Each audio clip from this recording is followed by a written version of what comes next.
of this earth is going to stop me from broadcasting.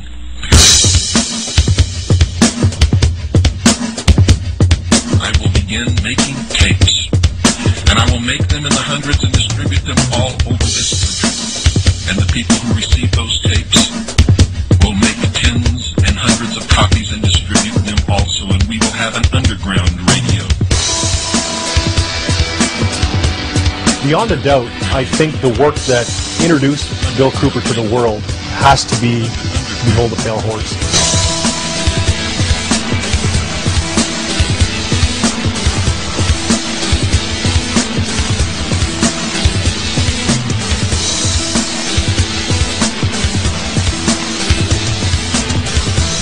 And Bill told him point blank, do not come up here, you're not welcome, I'm not talking to you, and you go back and tell your bosses that there's not going to be another Waco or Ruby Ridge in this country.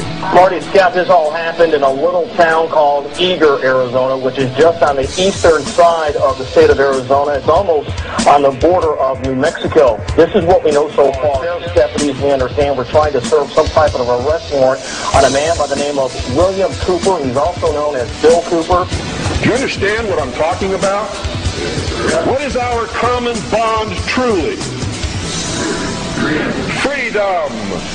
In this case, Bill Cooper was shot to death. We do have a crew en route to Eager, Arizona, and we'll have a lot more coming up on tonight's news.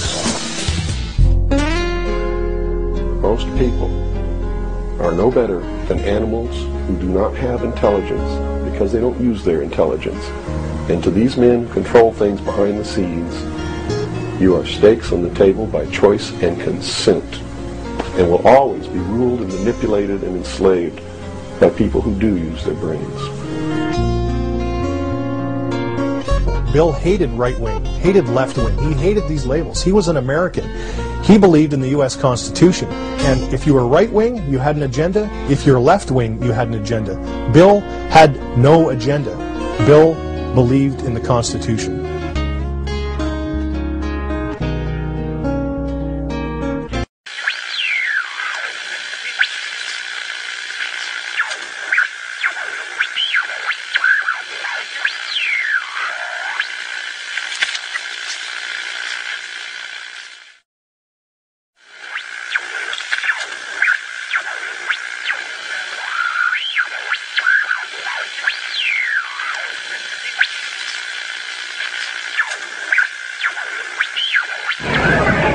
What I'm going to talk to you about today comes from my heart, from my experience in life, from playing this role as messenger, which I take very seriously, from my efforts to wake up the American people, from my family, from all the letters that I get, the people that I talk to, just like I've talked to many of you here today. I've learned some things. And I think these things need to be passed on to you. And I think you need to start examining yourself, your agenda, your mission. Who are you? What are you about? What do you believe about America? Is it true?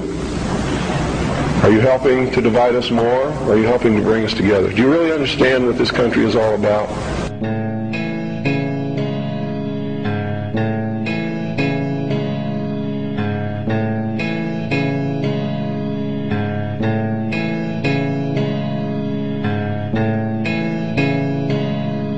If you listened to shortwave radio throughout the 1990s, you were bound to invariably come across the sound of a captivating voice in the wilderness. That authoritative and self-assured voice for 5 nights a week would educate us, enlighten us, and most importantly, warn us of things to come. So they disguised their true intent and their true teachings, the esoteric, with a system of exoteric descriptions. Now, to the profane would mean one thing, and to the initiate or the adept would mean quite another. But that was then. This is now. What sort of creature inhabits the modern domain?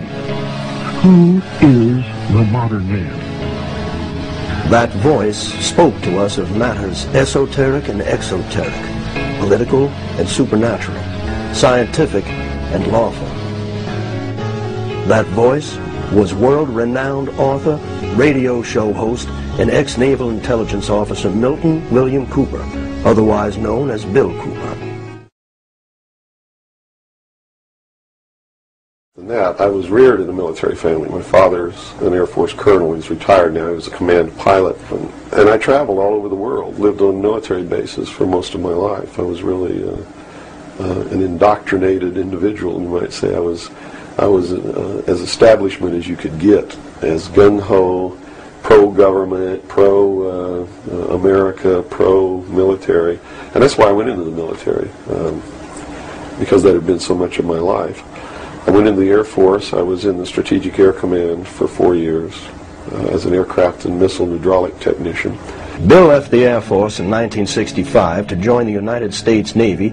Cooper was a member of the Office of Naval Security and Intelligence, serving as a harbor and river patrol boat captain at Da Nang and the Dong Ha River Security Group, Qua Viet, Republic of Vietnam. William Cooper was awarded several medals for his leadership and heroism during combat, including 2 with V for valor. He served on the intelligence briefing team for the Commander-in-Chief of the Pacific Fleet. It was during this time Bill would witness something that would forever change his life. While we were on a transit from the Portland-Seattle area, on the surface I actually saw, I was the port lookout, and I saw the most incredible thing that I think I've ever seen in my life. And it had such a profound effect upon my view of the universe and the world that we live in, that I wish everybody could experience this. I saw come up out of the ocean, from beneath the surface of the sea, a huge disc-shaped craft about the size of a Midway-class aircraft carrier, which is tremendous in size. Came up out of the ocean and rose into the air and tumbled on its axis and went up into the clouds, and I was awestruck, dumbstruck. And I mean dumbstruck literally. I could not utter a sound. My first impulse was to tell the officer of the deck that I'd seen a flying saucer, and then luckily for me I couldn't talk. So I told the officer of the deck that I'd seen something about 15 degrees off the port bow at a relative distance of about 2.5 nautical miles. And he began to look in that area. And the starboard lookout had heard me tell him this, and he began to look over there. And it did something that, as far as I knew, was absolutely impossible.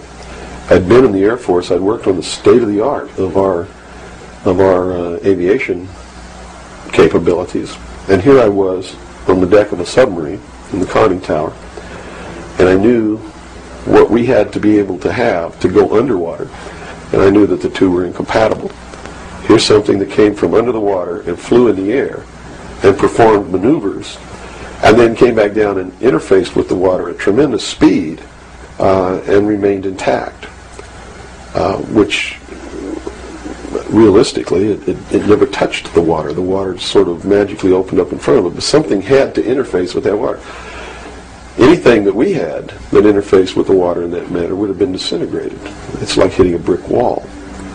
So I was looking at a technology that, as far as our laws of physics and what we knew at that time, didn't exist. This was in 1966.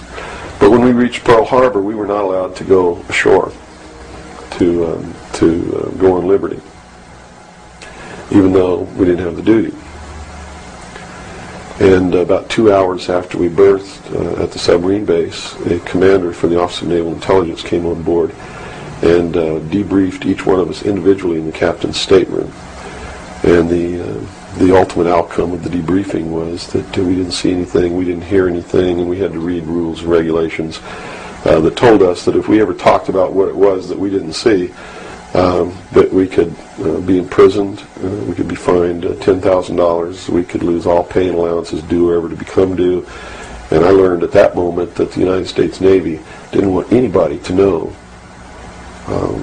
about what we saw, and that severe consequences could come down around the neck of anybody who did. This one event had started